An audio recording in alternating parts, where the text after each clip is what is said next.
The mining station on Kepler 442b hummed with the steady rhythm of industrial machinery. Marcus Chen wiped sweat from his forehead as he guided the massive drill through another layer of crystalline rock. The alien world's twin suns cast an orange glow through the dome's transparent aluminum, painting everything in warm hues that reminded him painfully of Earth's sunsets. 3 years. 3 years since the consortium had shipped him out here to this remote mining operation, and Marcus still felt the ache of homesickness in his chest. The pay was good. Excellent, actually, but money meant little when you were 47 light-years from everyone you'd ever cared about. "Chen, you're needed in Section 7, crackled the voice of Supervisor Valdez through his comm unit. Some kind of anomaly in the deep excavation. Marcus sighed and shut down his equipment. Section 7 was the newest dig site, where they'd been pushing deeper into Kepler 442b's crust than any previous expedition. The geological surveys had shown promising mineral deposits, but they'd also detected some unusual energy readings that nobody could quite explain. The elevator descended for nearly 10 minutes before reaching the bottom level. The air grew cooler as Marcus walked through the dimly lit tunnels, his boots echoing against the smooth walls carved from living rock. Emergency lighting cast long shadows that danced with each step. He found the rest of the crew gathered around a massive opening in the tunnel wall. The hole hadn't been there yesterday, Marcus was certain of that. It was perfectly circular, about 3 meters in diameter, and seemed to glow with a faint blue-green light from within.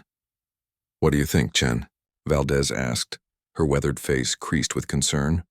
"Your geological sensors are picking up some strange readings." Marcus pulled out his scanner and aimed it at the opening.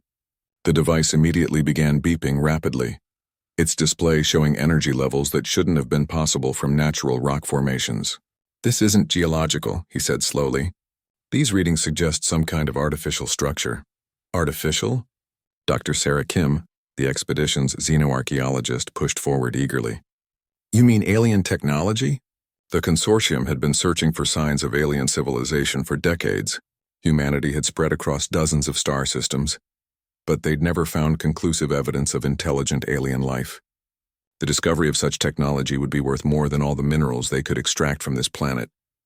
"I need to go in and take a closer look," Marcus said, checking his equipment belt. His suit's life support was fully charged and he had enough air for several hours of exploration. "Absolutely not." Valdez shook her head firmly. "We follow protocol. We seal this area and wait for the xenology team from the main station." "That could take weeks," Dr. Kim protested. "And what if the opening closes? Some alien technologies are known to be temporarily unstable." Marcus studied the glowing entrance. Something about it called to him, though he couldn't explain why. It wasn't just scientific curiosity. There was something almost familiar about the light, like a memory from a half-forgotten dream. "I'll just take a quick look," he said, stepping toward the opening before anyone could stop him. "If there's any danger, I'll come right back." "Chen, that's an order," Valdez shouted, but Marcus was already crossing the threshold. The moment he stepped through the circular opening, the world changed completely. Instead of rock walls and artificial lighting, Marcus found himself standing in a vast chamber that seemed to stretch endlessly in all directions. The walls, floor, and ceiling were made of what looked like polished obsidian, but they pulsed with the same blue-green light he'd seen from the tunnel. In the center of the chamber sat an ornate lamp, about the size of a basketball, made from what appeared to be hammered gold. It rested on a pedestal of the same black material as the walls, and it glowed with an internal light that was somehow both warm and mysterious. Marcus approached cautiously, his scanner going crazy with readings he'd never seen before. The lamp was definitely the source of the energy emissions, but its design was unlike anything in the databases of known alien technologies. The metalwork was incredibly intricate, with flowing patterns that seemed to shift and change when he wasn't looking directly at them. As he reached out to touch the lamp, a voice echoed through the chamber, not through his comm unit, but somehow directly into his mind. "Are you certain you wish to do this, human?" Marcus froze, his hand inches from the lamp's surface. "Who's there?" "Show yourself. Touch the lamp and I will appear. But know that once summoned, a genie cannot be dismissed until 3 wishes have been granted." A genie. Marcus almost laughed despite his nervousness. "This is impossible. Genies are mythology, fantasy stories. Your species has many stories that contain fragments of truth," the voice replied gently. I have been waiting in this lamp for over 3,000 of your years, since the last time someone found this chamber. I sensed your loneliness, human. It calls to me across the cosmos.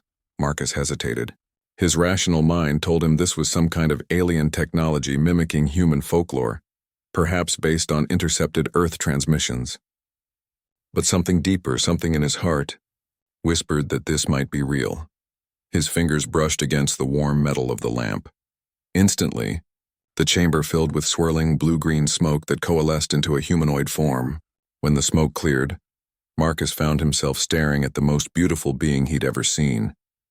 She appeared human at first glance, but her skin had a subtle luminescence and her eyes held depths that seemed to contain entire galaxies.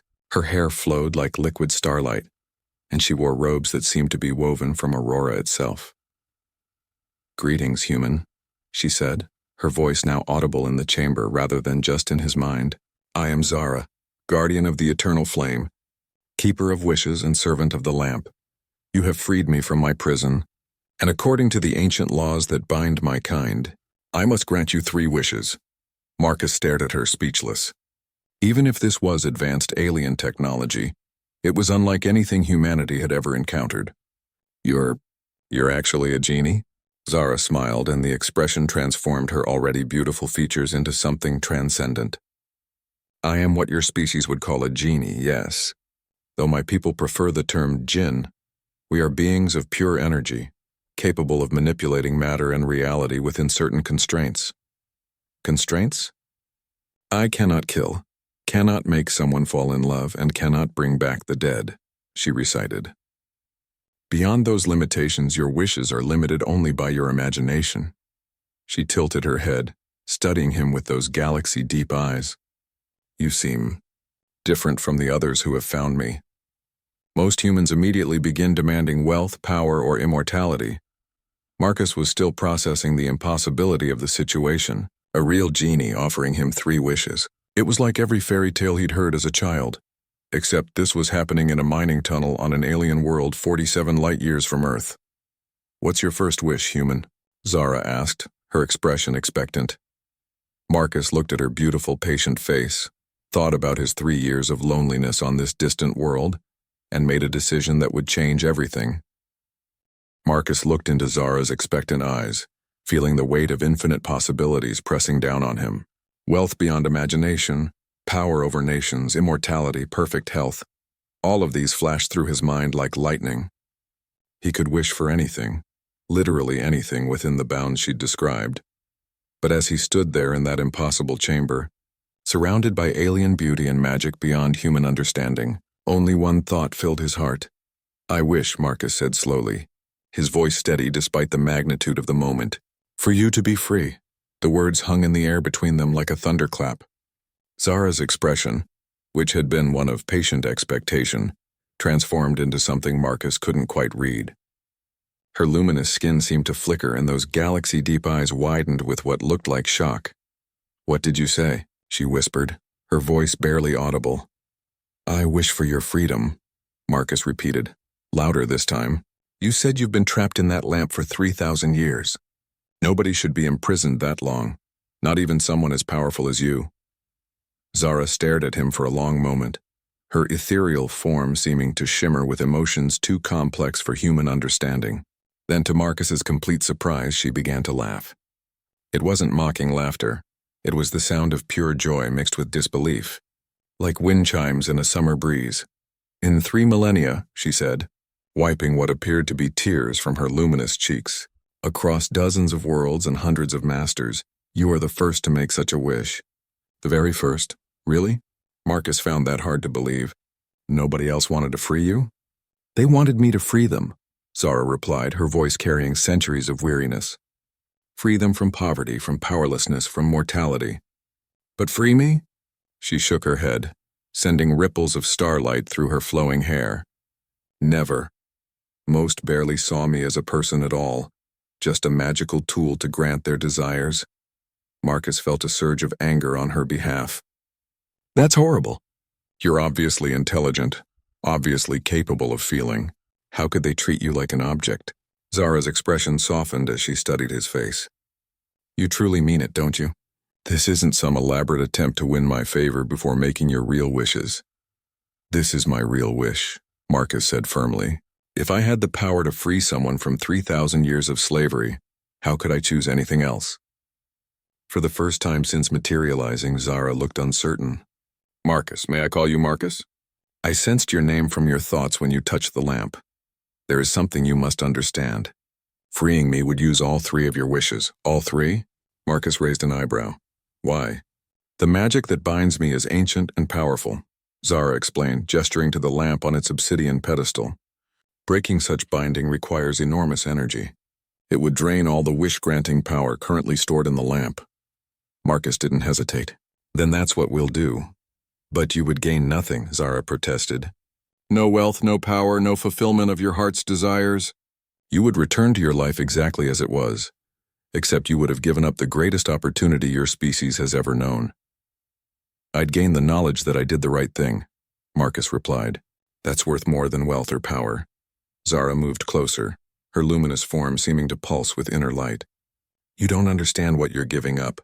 I could transport you back to Earth instantly. I could reunite you with your family, your friends. I could give you wealth beyond imagination, ensure you never feel lonely again. Marcus felt a pang at the mention of Earth and his family. It was true, he could wish to go home, to never feel the crushing isolation of this distant world again. But he looked at Zara's beautiful, hopeful face and shook his head. You could do all those things, he agreed, but you'd still be a prisoner. How is my freedom worth more than yours? Because I am not human, Zara said quietly. My kind exists differently than yours. We don't experience time the same way. Do you experience suffering the same way? The question hung between them like a blade. Zara's luminous features flickered with what was unmistakably pain. Yes, she whispered. We feel everything you do, sometimes more intensely. Then it doesn't matter how we're different, Marcus said. Suffering is suffering. Imprisonment is imprisonment. And freedom should be everyone's right, regardless of species. Zara stared at him with an expression he was beginning to recognize as wonder. Your species is so young, she murmured. Most races don't develop such universal empathy until they've had civilization for tens of thousands of years. How is it that you, barely having reached the stars, can think this way? Marcus shrugged, feeling slightly embarrassed by her intense attention. Maybe because we haven't been civilized long enough to forget what it feels like to be powerless. Most of human history has been spent under someone's boot. We know what oppression looks like. Not all humans think as you do, Zara observed. I have encountered others of your kind. Some were kind, others cruel. Most simply indifferent to suffering that wasn't their own. That's true, Marcus admitted. But maybe that's exactly why the ones who do care have to speak up. If we don't stand against injustice, who will? Zara was quiet for a long moment, her galaxy-deep eyes studying his face as if trying to memorize every detail. If you truly do this, she said finally, if you use your wishes to free me, there will be consequences you haven't considered. Such as, the lamp will be destroyed in the process. This chamber, which exists partially outside normal spacetime, will collapse. You will be transported back to your mining tunnel, and I will be free to return to my own realm. So we'd never see each other again? Something flickered across Zara's features, an emotion too quick for Marcus to identify. Most likely not. My people exist in a dimension adjacent to yours. Without the binding magic of the lamp to anchor me here, I would naturally return there. Marcus felt an unexpected stab of loss at the idea of never seeing her again. In the short time they'd been talking, he'd felt more connection with this alien being than he had with anyone in years. But that only strengthened his resolve. You belong with your own people, he said, free where you can choose your own path. And what of your path? Zara asked. You will return to a life of loneliness on this distant world, mining rocks until your contract expires. Is that truly what you want? Marcus looked around the impossible chamber one last time, taking in its otherworldly beauty. What I want is to know that somewhere in the universe, someone who was trapped is now free because I had the chance to help. That's enough for me. Zara's form began to glow brighter, the light pulsing in rhythm with what might have been a heartbeat. In all my millennia of existence, she said, her voice thick with emotion, I have never encountered anyone like you, Marcus Chen of Earth. Your species is truly remarkable. So, Marcus said, trying to lighten the mood despite the gravity of the moment. "Do you accept my wish?" Zara smiled, and the expression was radiant. "I accept. But first I must ask, are you absolutely certain? Once the process begins, it cannot be stopped or reversed." Marcus met her gaze steadily. "I'm certain." Zara nodded, raising her hands as power began to swirl around her luminous form. "Then let us shatter the chains of 3,000 years." The moment Marcus confirmed his wish, the entire chamber erupted into chaos of light and energy. Zara's form blazed like a newborn star as ancient power flowed through her, breaking bonds that had held her for 3 millennia. The obsidian walls began to crack and pulse with veins of brilliant blue-green light that spread like lightning across every surface. Marcus had to shield his eyes as the intensity increased, but he could still see Zara at the center of the maelstrom. Her luminous form stretched and contracted as if she were being torn between 2 realities. Waves of energy radiated outward from the lamp on its pedestal, which had begun to vibrate so violently that it seemed to blur between dimensions. "The binding is fighting back." Zara's voice rose above the growing roar of unleashed power. 3,000 years of accumulated magic doesn't release easily. Cracks appeared in the golden lamp, spreading like spiderwebs across its ornate surface. Each new fracture released a burst of pure energy that made the air itself sing with harmonic frequencies. Marcus felt the vibrations in his bones, in his teeth, in the very core of his being. "Is there anything I can do to help?" he shouted over the cosmic din. "Just keep believing," Zara called back, her form now shifting between solid matter and pure light. "Your wish provides the framework, but your conviction gives it strength." Marcus planted his feet firmly and focused all his will on one simple truth: Zara deserved to be free. He thought about every story he'd ever heard of people breaking free from oppression, every moment in human history when someone had chosen liberation over safety, justice over comfort. He poured all of that into his belief, making his wish not just words but an unshakable certainty. The lamp exploded. The blast of released energy was silent, but overwhelming, washing over Marcus like a tsunami of pure possibility. For an instant that felt like eternity, he experienced what Zara had endured for 3,000 years: the crushing weight of binding magic, the suffocating limitation of existence constrained to a single artifact, the desperate longing for freedom that burned like a star in the darkness. Then the sensation passed, and Marcus found himself lying on the smooth obsidian floor. The chamber was still intact, but everything had changed. The walls no longer pulsed with energy, and the air felt lighter somehow, as if a tremendous pressure had been released. Zara stood before him, but she was different now. Her luminous skin still glowed with inner light, but the glow was warmer, more natural. Her galaxy-deep eyes sparkled with something that might have been tears of joy. Most remarkably, she looked solid in a way she hadn't before, as if she were finally completely real. "It worked," she whispered, staring down at her own hands with wonder. "After 3 millennia, I'm actually free." Marcus pushed himself to his feet, his legs shaky from the experience. "How do you feel?" "Different," Zara replied, flexing her fingers and watching the way light played across her skin. "For so long I existed as a conditional being, present only when summoned, powerful only when granting wishes. Now I'm just myself.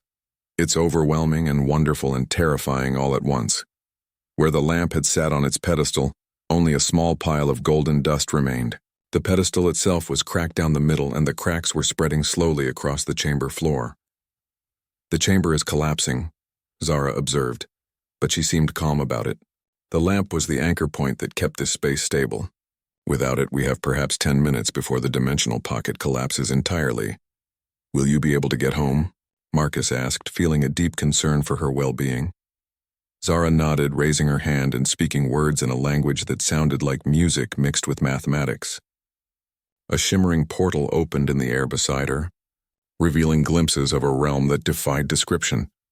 Floating cities of crystal and light, beings of pure energy dancing between structures that existed in more dimensions than human eyes could process. "My people," Zara said softly, staring through the portal with longing. "I can hear them calling to me. They've been searching for me all this time." "Then you should go," Marcus said, though the words felt like stones in his throat. "You shouldn't keep them waiting any longer." But Zara didn't move toward the portal. Instead, she turned to face him fully, her expression intense. "Before I leave, there is something I must tell you. Something important." "What is it?" Your wish has created what my people call a resonance bond, Zara explained. When one being uses their power to free another, it creates a connection that transcends dimensional barriers. We will always be able to sense each other no matter how far apart we are. Marcus felt a flutter of something in his chest, hope perhaps, or just relief, that their connection wouldn't be completely severed. What does that mean, practically speaking? It means that if you ever truly need help, if you're ever in genuine danger, I will know, and I will come. Zara stepped closer, her luminous form radiating warmth. It also means that you won't be alone anymore, not really. You'll always know that somewhere in the cosmos, someone remembers your kindness and treasures it. The cracks in the floor had reached the walls now, and chunks of obsidian were beginning to fall from the ceiling. The dimensional pocket was definitely collapsing. There's something else, Zara continued quickly. A gift I want to give you before I leave. Not a wish, those are exhausted, but something freely given from one friend to another. She reached out and touched Marcus's forehead with her fingertip. Instantly, warmth flooded through him, but it was more than physical warmth. It was the feeling of being understood, of being valued, of being connected to something vast and beautiful. What did you do? Marcus asked, feeling strangely energized despite everything that had happened. I've given you a gift that my people call the deep understanding, Zara explained.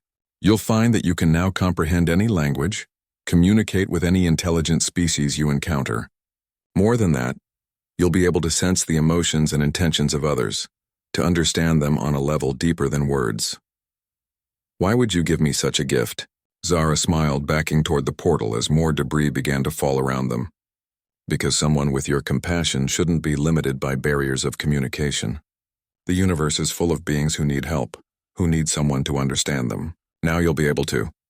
The ceiling groaned ominously and larger chunks of obsidian crashed to the floor near where they stood. You need to go, Marcus said urgently, now before it's too late. And you need to return to your tunnel, Zara agreed. She raised her hand again, and Marcus felt a familiar tingling sensation wash over him. The same feeling he'd experienced when first touching the lamp. Will I ever see you again? He asked as the teleportation magic began to take hold. Zara's smile was radiant as she stepped backward into the portal. In a universe full of infinite possibilities, Marcus Chen of Earth, anything can happen. Remember that when you're tempted to despair. The last thing Marcus saw before the teleportation completed was Zara disappearing into her home dimension. Finally free after 3,000 years of imprisonment, the chamber collapsed around her exit point. Dimensional barriers snapping back into place with a sound like reality itself sighing in relief. Marcus materialized in the mining tunnel exactly where he'd entered the mysterious opening. But the circular doorway was gone now, replaced by solid rock that looked like it had never been disturbed. His scanner showed normal geological readings, no trace of the impossible energy signatures that had drawn him here. Chen, Supervisor Valdez's voice crackled through his comm unit. Where the hell have you been? You disappeared for 3 hours. 3 hours? It had felt like perhaps 30 minutes in the chamber. But then Zara had mentioned that the space existed partially outside normal time. I'm here, Supervisor, Marcus replied, checking his equipment. Everything was exactly as he'd left it. No anomaly found, just some unusual mineral formations that caused sensor echoes. Get back to your station then. We've got quotas to meet. As Marcus walked back through the tunnels toward his work area, he felt the absence of Zara like a physical ache, but underneath that sadness was something else. A warm certainty that their connection endured across the vast distances between dimensions.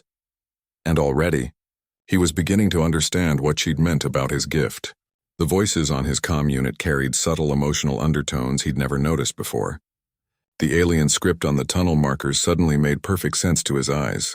He could feel the loneliness and homesickness of his fellow miners like a shared weight. For the first time in 3 years, Marcus Chen didn't feel alone. The changes in Marcus's perception became apparent within hours of returning to his normal routine. What had once been a cacophony of incomprehensible alien sounds from the automated systems now resolved into clear meaning. The warning chimes spoke of pressure differentials and air quality readings.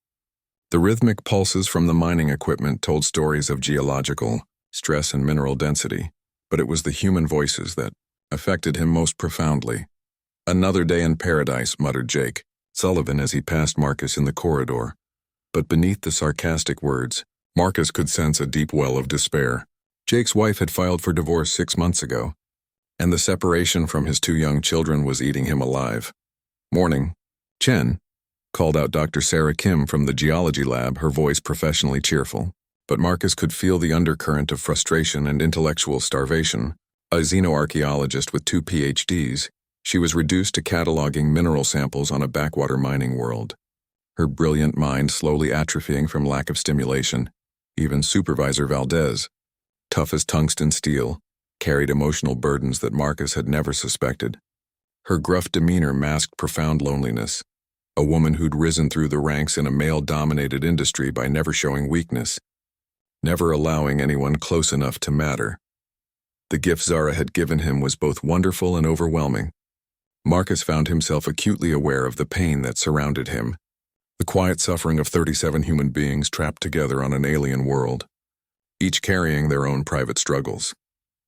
That evening in the communal dining hall, Marcus sat with his usual group, Jake, Dr. Kim, and Tommy Nakamura, a young engineer fresh out of the Mars Technical Institute. The conversation was typical. Complaints about the food, grumbling about work assignments, idle speculation about when their contracts might be renewed. But Marcus heard so much more now. Jake's jokes were desperate attempts to maintain human connection while fighting off depression. Tommy's enthusiastic technical chatter masked homesickness for his girlfriend back on Mars. Dr. Kim's intellectual observations were pleas for anyone to engage with her mind rather than just her expertise. "You're quiet tonight, Marcus," Dr. Kim observed, studying his face with scientific curiosity. "Everything all right?" Marcus considered his words carefully. How could he explain that he could suddenly understand the emotional language everyone spoke without knowing it? Just thinking about how we all ended up here, 47 light years from home, doing jobs that barely scratch the surface of who we really are. Tommy looked up from his synthetic protein cube with surprise. "That's unusually philosophical for you, Marcus." "Maybe we don't talk about the real stuff enough," Marcus replied. "Like how Jake here has been carrying around pictures of his kids but never shows them to anyone because it hurts too much." Jake's fork stopped halfway to his mouth. "How did you know about that?" "Because I pay attention," Marcus said gently. "And because we're all in the same boat, aren't we? Trying to make enough money to build better lives for the people we love, but sacrificing time with them to do it." The table fell silent. Dr. Kim set down her cup of synthetic coffee and stared at Marcus with new interest. "You know, in all my anthropological training, one thing they emphasized was how human beings are fundamentally social creatures. We're not designed for this kind of isolation." "Speak for yourself," Jake muttered, but his voice lacked its usual edge. "Some of us do just fine alone." Marcus could feel the lie in those words like a physical weight. Jake was drowning in loneliness, had been for months. "Do we, though?" "I mean, really?" Tommy shifted uncomfortably. "My girlfriend says the same thing. Keeps asking when I'm coming home, why I took this assignment. Honest answer, I don't know anymore." "The money's good," Dr. Kim pointed out, but Marcus could sense her own doubts about that justification. "Is it worth it, though?" Marcus asked, leaning forward. "I mean, what's the point of earning enough money to build a life if we're not actually living it?" The conversation that followed was unlike any they'd had before. Real talk, honest admission of fears and doubts and dreams. Jake finally showed them the pictures of his children.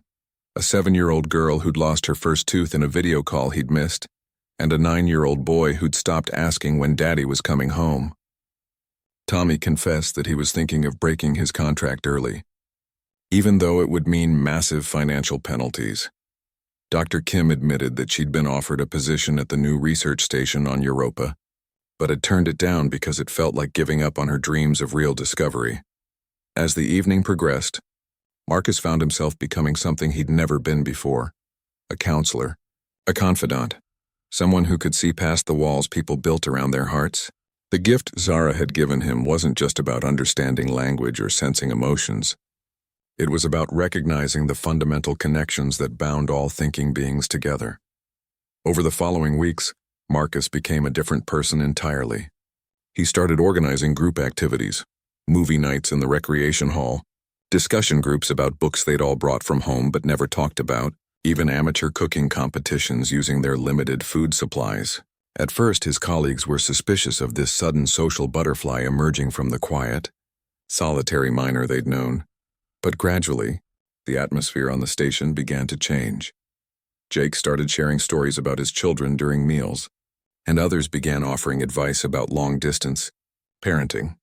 Dr. Kim found an eager audience for her archaeological theories in the young engineers who'd never considered the deeper implications of their work among the stars. Tommy organized technical workshops where senior staff shared advanced knowledge with newer arrivals.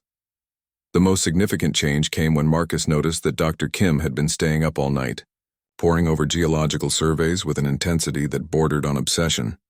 "What's got you so excited?" he asked, finding her in the lab at 3 a.m, surrounded by holographic displays showing mineral compositions and energy readings. "Look at this," she said, pointing to a complex pattern in the data. "These aren't natural formations. The mineral distribution, the energy signatures, they're too organized, too purposeful." Marcus studied the displays, and with his enhanced understanding, he could see what she meant. The patterns contained information, like writing encoded in stone. "You think it's artificial?" "I think this entire planet might be artificial," Dr. Kim said, her voice hushed with awe. "Not the planet itself, but the mineral deposits we've been mining. Someone or something arranged them deliberately, like a library written in geological strata." The implications hit Marcus like a physical blow. If Dr. Kim was right, they weren't just miners. They were inadvertently destroying an alien archive, possibly the only record of a lost civilization. "Have you told Valdez about this?" Marcus asked. Dr. Kim shook her head. She'd shut down the operation immediately if she thought there was archaeological significance. The consortium's contracts don't allow for extended research delays. But if this is really an alien library, it would be the greatest discovery in human history, Dr. Kim finished. "And we're drilling through it to extract rare metals." Marcus felt the familiar weight of moral responsibility settling on his shoulders. Zara had said the universe was full of beings who needed help, who needed someone to understand them. Perhaps that included beings who were long dead but had left messages for future generations to find. "What would you need to prove your theory?" Marcus asked. "Access to the deep core samples, advanced analysis equipment, and time. Months of time to properly decode the patterns," Dr. Kim replied. "None of which I have." Marcus thought about his conversation with Zara, about the resonance bond that connected them across dimensions. If he truly needed help, she had promised to come. But this wasn't about his personal danger. This was about preserving the legacy of an extinct civilization. Still, he could feel something stirring in the back of his mind, a warmth that hadn't been there before. The bond with Zara was active, responding to his thoughts and emotions. "Sarah," Marcus said slowly, "what if I told you that help might be closer than you think?" Before Dr. Kim could respond, the lights in the lab flickered and a familiar blue-green glow began to emanate from the air itself. Marcus's heart leaped as he recognized the energy signature he'd thought he'd never sense again. Zara was coming back. The blue-green light in the laboratory intensified until it formed a familiar shimmering portal. Dr. Kim stumbled backward, her scientific mind struggling to process what she was witnessing. But Marcus stepped forward with a smile of pure joy as Zara materialized in the center of the lab. She looked different than before, more solid, more present in this dimension. Her luminous skin still held its otherworldly glow, but she seemed more comfortable in physical form. Her galaxy-deep eyes found Marcus immediately and her face lit up with genuine happiness. "Marcus," she said, her voice warm with affection, "I felt your call through the resonance bond. You're trying to save something precious, aren't you?" "Zara?" Dr. Kim's voice was barely a whisper. "Marcus, who is this? How did she just appear out of nothing?" Marcus looked between the two women. One a brilliant human scientist, the other a being of near infinite power and knowledge. "Sarah, meet Zara. She's the reason I've been different lately. Zara, this is Dr. Sarah Kim, and I think you're going to find her discovery very interesting." Zara turned her attention to Dr. Kim, and Marcus watched as his friend's fear transformed into wonder, under the gentle warmth of the Jinn's presence. "Dr. Kim," Zara said, inclining her head respectfully, "Marcus's thoughts carry your excitement and concern. You found something that shouldn't exist, haven't you?" Still staring in amazement, Dr. Kim gestured weakly at the holographic displays. The mineral formations, they're not natural. They contain patterns, information. I think someone encoded data into the planetary geology itself. Zara moved to the displays, her luminous form casting dancing shadows as she studied the complex patterns. Her expression grew increasingly serious as she absorbed the information. "Oh, my ancient stars," she breathed, her voice filled with reverence. "Sarah, may I call you Sarah? You have found something extraordinary indeed. This is a memory world." "A what?"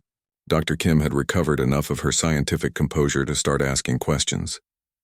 "A memory world," Zara repeated, gesturing at the displays. "My people have legends of such places, though we've never encountered one. They were created by a race called the Eternal Archivists, beings who transformed entire planets into living libraries before their extinction millions of years ago." Marcus felt a chill run down his spine. "We've been mining it, destroying it. How much have you extracted?" Zara asked, her tone urgent. Dr. Kim quickly pulled up the mining records. "About 12% of the identified deposits. But the main extraction is scheduled to begin next week. If we continue at the planned rate, the entire archive could be destroyed within 5 years. Zara finished grimly. "Millions of years of collected knowledge gone forever. Can you stop it?" Marcus asked. "Use your powers to protect the planet?" Zara shook her head. "My abilities are vast but not unlimited. I cannot simply override the legal contracts your species has made, nor can I permanently alter a planet's structure without causing ecological catastrophe. But," she paused, studying the data more carefully. Her eyes began to glow brighter as she processed information at superhuman speed. "There is another way," she said slowly. "The Eternal Archivists were master encoders. They wouldn't have stored their knowledge in a format that could only be read by destroying the medium. There should be a way to access the information without mining." "How?" Dr. Kim leaned forward eagerly. "The patterns you've identified are just the surface layer," Zara explained, manipulating the holographic display with gestures that seemed to bend reality itself. "Look here and here. These formations create resonance points. If we can generate the right harmonic frequencies." The display transformed as Zara worked, revealing deeper layers of complexity that had been invisible before. What had looked like random mineral distributions now clearly showed intricate geometric patterns, mathematical progressions, and what could only be described as alien writing stretching throughout the planet's crust. "It's beautiful," Dr. Kim whispered. "It's the most sophisticated information storage system I've ever seen. And it's dying," Zara said sadly. "Each extraction point you create disrupts the harmonic matrix. A few more weeks of mining and the resonance will collapse entirely." Marcus felt the weight of responsibility settling on his shoulders again. "So what do we do? Valdez will never stop the mining operation just because we think there might be alien writing in the rocks. We need proof," Dr. Kim said. "Undeniable evidence that this is an archaeological site of unprecedented importance." Zara smiled, the expression both beautiful and slightly mischievous. "Then let's give them proof they can't ignore." She raised her hands, speaking words in the musical mathematical language Marcus had heard before. The laboratory equipment began to hum with harmonious frequencies as Zara's power interfaced with the human technology. "What are you doing?" Dr. Kim asked, watching in fascination as her instruments registered readings that should have been impossible. "I'm activating a small section of the archive," Zara explained, "just enough to demonstrate what you've found, without causing permanent damage to the matrix." The air in the laboratory began to shimmer, and suddenly the room was filled with three-dimensional holographic images, unlike anything in human technology. Alien beings moved through the projections, tall, graceful creatures with crystalline features and eyes that held depths of ancient wisdom. They were clearly the Eternal Archivists, showing scenes from their civilization in its prime. "Incredible," Dr. Kim breathed, reaching out to touch one of the holograms. Her hand passed through it, but sensors throughout the lab were recording everything. "This is documentation of an entire species. Their culture, their technology, their philosophy." The images showed vast cities of living crystal that grew rather than being built, sciences that manipulated matter at the quantum level, and art forms that existed in dimensions beyond human perception. It was a glimpse into a civilization that had mastered the universe in ways humanity couldn't even imagine. "How much information is stored here?" Marcus asked, awed by the scope of what they were seeing. "The entire accumulated knowledge of a species that existed for over 50 million years," Zara replied. Scientific discoveries, historical records, literature, art, philosophy, everything they learned in their eons of existence, preserved for anyone wise enough to recognize its value. The consortium has to stop the mining, Dr. Kim said, her voice filled with determination. This is bigger than rare metal extraction. This could advance human civilization by millennia. The consortium cares about profit margins, Marcus pointed out. They'll want guarantees that the knowledge has commercial value. Zara's expression grew thoughtful. Then perhaps we should give them a sample of what they could gain. The Eternal Archivists were master engineers. Their technology could revolutionize your species' approach to energy generation, faster than light travel, even life extension. You can access specific information? Dr. Kim asked excitedly. With the right harmonic resonance, yes, but it requires delicate work. One mistake could damage the entire archive. Zara looked directly at Marcus. I'll need someone I trust absolutely to help me maintain the connection while I navigate the data streams. Marcus nodded without hesitation. What do you need me to do? The resonance bond between us can serve as an anchor, Zara explained. While I extend my consciousness into the archive, you'll keep me tethered to this reality. But it's dangerous. If something goes wrong, I could become lost in the data streams forever. No, Marcus said firmly. I won't risk losing you again. Zara's smile was gentle but determined. This is what my freedom was meant for, Marcus. To choose my own path, to help where I can make a difference. The Eternal Archivists were peaceful beings who devoted their existence to preserving knowledge. They deserved to have their legacy protected. Dr. Kim looked between them, clearly sensing the emotional undercurrents she didn't fully understand. There has to be another way. Some method that doesn't put anyone at risk. There is, Zara said quietly, but it would require the mining operation to stop immediately. Every day of continued extraction makes the archive more unstable. Marcus made a decision that surprised even himself. Then we'll have to convince them to stop. How? Dr. Kim asked. Valdez answers to corporate executives who only care about quarterly profits. Marcus thought about all the people on the station, the connections he'd helped them build, the community that had formed around shared struggles and dreams. He thought about Jake's children, who deserved a universe full of wonders rather than one stripped bare for profit. He thought about Tommy's generation, young engineers who could build incredible things if they had the right knowledge to work with. We tell everyone, Marcus said. Not just Valdez, not just the consortium executives. Everyone on this station, everyone back home. We make this discovery public and let humanity decide whether short-term profit is worth more than the accumulated wisdom of 50 million years. Zara's eyes sparkled with admiration. That's quite a gamble, Marcus Chen of Earth.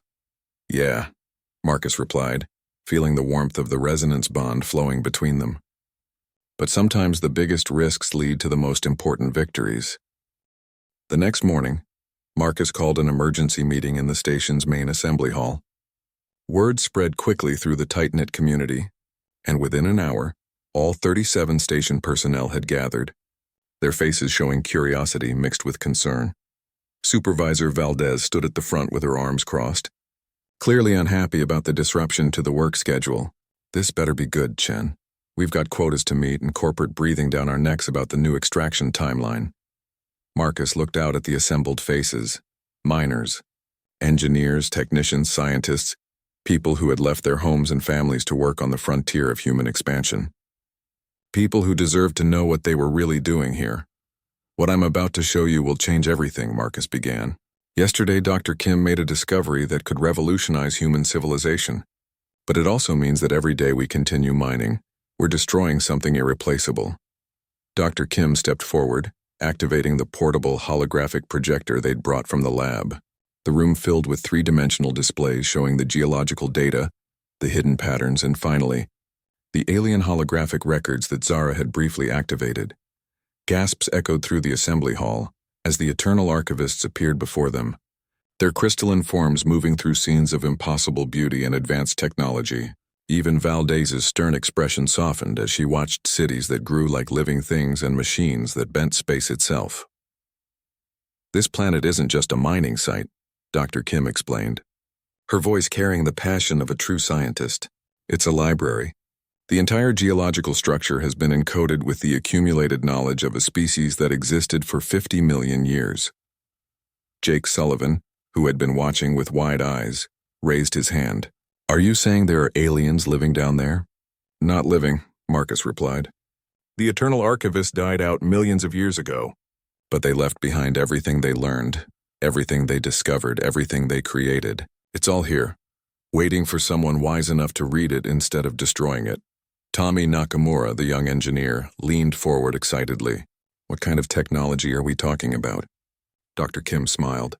Faster than light travel without the massive energy requirements of our current drives. Medical techniques that could extend human lifespan by centuries. Energy generation methods that could power entire star systems. And that's just what we've glimpsed so far. The room erupted in excited chatter as the implications sank in, but Supervisor Valdez held up her hand for silence, her expression troubled. This is all very fascinating, she said carefully. But we have legal contracts with the consortium. We can't just stop mining operations based on speculation about alien technology. It's not speculation, Dr. Kim protested. The evidence is right here in the geological data. Evidence that will mean nothing to corporate executives, Valdez replied. They'll want proof of immediate commercial value, not theoretical possibilities. Marcus had been expecting this resistance. Then we give them proof they can't ignore. He looked toward the back of the room where Zara had been standing invisibly, using her abilities to observe without being detected by most of the humans present. At his signal, she allowed herself to become visible. The reaction was immediate and dramatic. Several people jumped back in shock, others stared in amazement, and a few reached for emergency communication devices before stopping themselves. Everyone, please stay calm, Marcus said quickly. This is Zara. She's the one who helped us understand what Dr. Kim discovered. Zara stepped forward with serene grace, her luminous form causing ripples of awe through the assembled crowd. Greetings, humans of Earth. I am what your legends call a djinn, though my people prefer the term Jahani. I have come to help preserve something precious that your species has unknowingly endangered. Valdez stared at Zara with the expression of someone whose worldview was being systematically demolished. You're actually an alien. I am, Zara confirmed, and I can provide the proof your superiors require. She raised her hand and the air above the holographic projector began to shimmer. Slowly, a complex device materialized, clearly of alien origin, with surfaces that seemed to exist in more dimensions than human eyes could properly process. This is a harmonic resonance generator based on Eternal Archivist technology, Zara explained. With this device, your species could generate clean energy more efficiently than any current method. It would revolutionize your civilization's relationship with power consumption. Dr. Kim approached the device with scientific hunger, her scanner going wild with readings. The energy output is incredible. This could power the entire mining station with a device smaller than a briefcase. And this is just one small sample of what the archive contains, Zara continued. But only if the mining stops now. Each extraction point disrupts the harmonic matrix that maintains the encoded information. Continue for another month and the entire archive will collapse into random noise. Tommy raised his hand tentatively. How do we know the consortium will listen? They've invested billions in this operation. Marcus had been thinking about this all night. Because we don't just tell the consortium. We tell everyone. We transmit this information back to Earth, to Mars, to every human colony. We make it public knowledge that we've found the greatest library in the known universe. That would violate every non-disclosure agreement we've signed, Valdez pointed out. The legal consequences alone would ruin all of us. The legal consequences of destroying 50 million years of accumulated knowledge would be worse, Dr. Kim countered. Once this information becomes public, the political pressure to preserve the archive will be overwhelming. Jake stood up slowly. My kids are going to inherit the universe we leave them, he said quietly. Do I want to tell them that we found the secrets of the cosmos and threw them away, because it was more profitable to dig up rocks? His words sparked a murmur of agreement through the crowd. Marcus could sense the emotional shift in the room. These people were tired of being cogs in a corporate machine, tired of prioritizing quarterly profits over human advancement. So what do we do? Asked Maria Santos, one of the senior technicians. Valdez is right about the legal issues. The consortium could have us all arrested for breach of contract. Zara stepped forward. That is why I offer you another choice. I can transport any who wish to leave immediately to Earth or any other human world. No one need face legal consequences for doing what is right. And abandon the archive? Dr. Kim shook her head. No. If we leave, the consortium will just send another team to continue mining. Not if the whole universe knows what's really here, Marcus said. We make the announcement, provide the evidence, and then we stay to protect the site until proper xenoarchaeological teams can take over. Valdez looked around the room, seeing the determination on faces that had been resigned to corporate servitude just an hour ago. You're talking about mutiny, about throwing away careers, pensions, everything we've worked for. We're talking about saving something more important than our careers, Marcus replied. This is our chance to be part of something bigger than profit margins and quarterly reports. The debate that followed was intense but brief. One by one, the station personnel voted to support the preservation effort. Even Valdez, after a long internal struggle, agreed that the discovery was too important to sacrifice for corporate interests. How do we get the message out? Tommy asked. All communications are routed through consortium channels. Zara smiled. I have some experience with interdimensional communication. Your message will reach Earth, but the consortium will know about it within minutes. How long before they send security forces to retake the station? Dr. Kim asked. 48 hours, perhaps 72 if we're fortunate, Valdez replied grimly. Corporate doesn't like loose ends. Marcus felt the weight of responsibility settling on his shoulders once again. In trying to save an alien archive, they had committed themselves to a confrontation with one of the most powerful corporations in human space. But as he looked around the room at faces filled with hope and determination, as he felt the warm presence of Zara's friendship and the bonds he'd helped forge among his colleagues, Marcus knew they had made the right choice. Then we'd better make those 48 hours count, he said. Zara, can you help us access more of the archive? If we're going to convince the universe that this place is worth protecting, we need to show them exactly what they'd be losing. Zara's eyes blazed with power and purpose. Let's wake up the memory world and show humanity what 50 million years of wisdom looks like. But even as she spoke, Marcus could see the concern in her luminous features. What they were about to attempt would push the limits of even her considerable abilities, and the consortium wouldn't simply accept the loss of their investment without a fight.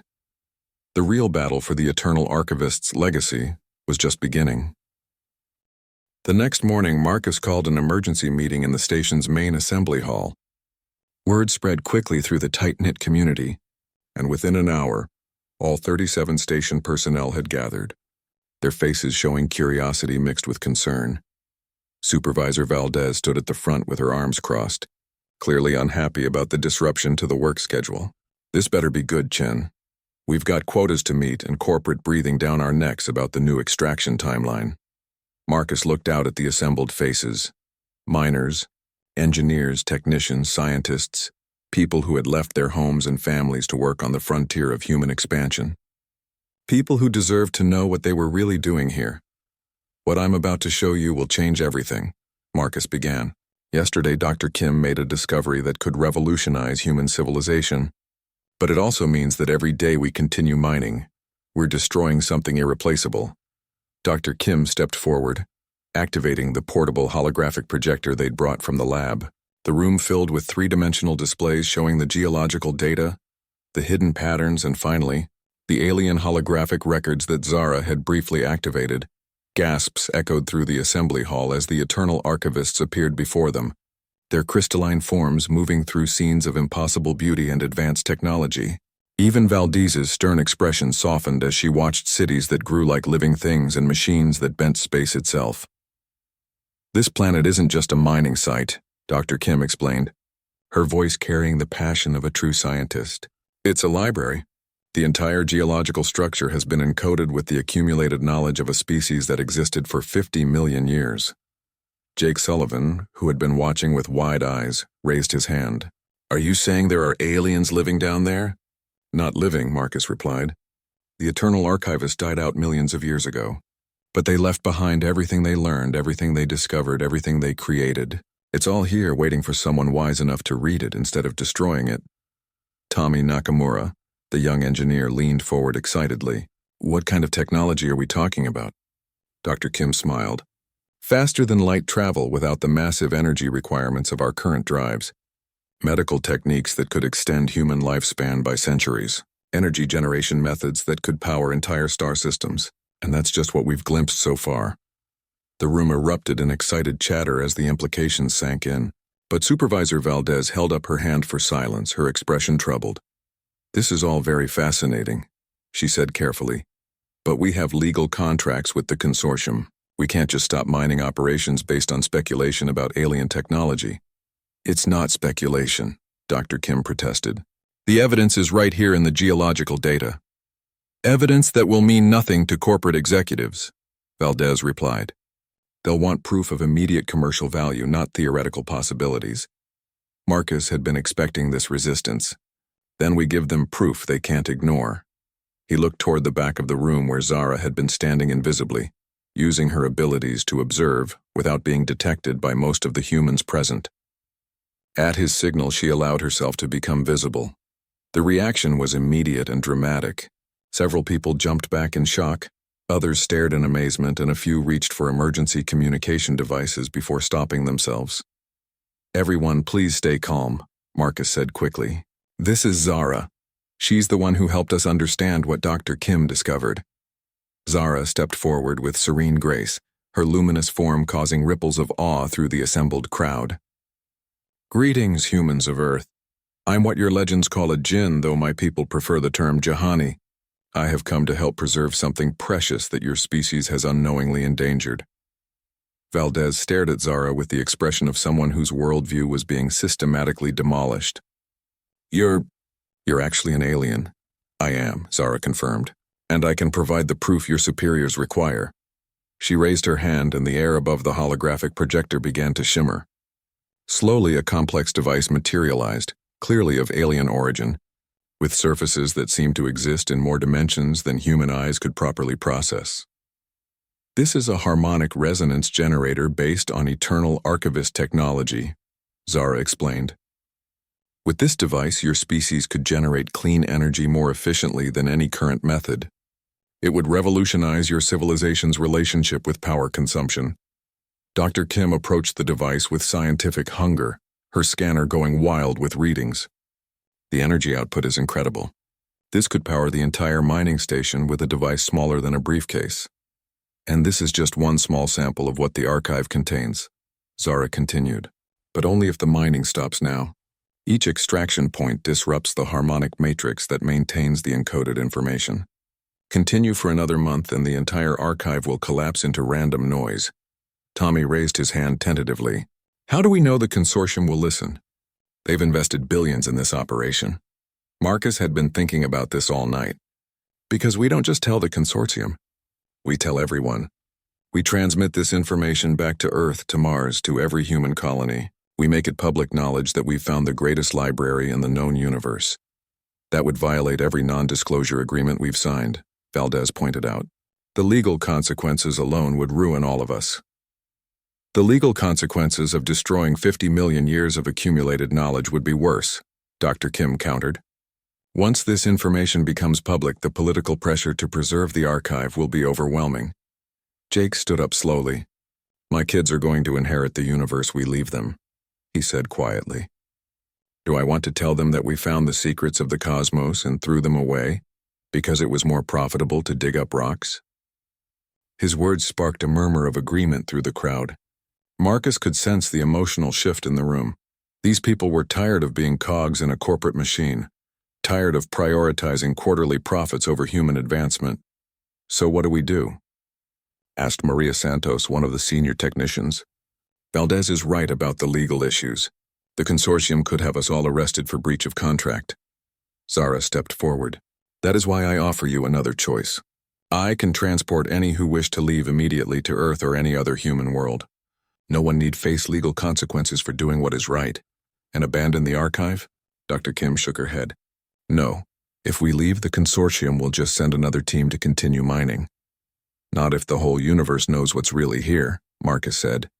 "We make the announcement, provide the evidence, and then we stay to protect the site until proper xenoarchaeological teams can take over." Valdez looked around the room. Seeing the determination on faces that had been resigned to corporate servitude just an hour ago, you're talking about mutiny, about throwing away careers, pensions, everything we've worked for. We're talking about saving something more important than our careers, Marcus replied. This is our chance to be part of something bigger than profit margins and quarterly reports. The debate that followed was intense but brief. One by one, the station personnel voted to support the preservation effort. Even Valdez, after a long internal struggle, agreed that the discovery was too important to sacrifice for corporate interests. How do we get the message out? Tommy asked. All communications are routed through consortium channels. Zara smiled. I have some experience with interdimensional communication. Your message will reach Earth, but the consortium will know about it within minutes. How long before they send security forces to retake the station? Dr. Kim asked. 48 hours, perhaps 72 if we're fortunate, Valdez replied grimly. Corporate doesn't like loose ends. Marcus felt the weight of responsibility settling on his shoulders once again. In trying to save an alien archive, they had committed themselves to a confrontation with one of the most powerful corporations in human space. But as he looked around the room at faces filled with hope and determination, as he felt the warm presence of Zara's friendship and the bonds he'd helped forge among his colleagues, Marcus knew they had made the right choice. Then we'd better make those 48 hours count, he said. Zara, can you help us access more of the archive? If we're going to convince the universe that this place is worth protecting, we need to show them exactly what they'd be losing. Zara's eyes blazed with power and purpose. Let's wake up the memory world and show humanity what 50 million years of wisdom looks like. But even as she spoke, Marcus could see the concern in her luminous features. What they were about to attempt would push the limits of even her considerable abilities, and the consortium wouldn't simply accept the loss of their investment without a fight. The real battle for the Eternal Archivist's legacy was just beginning.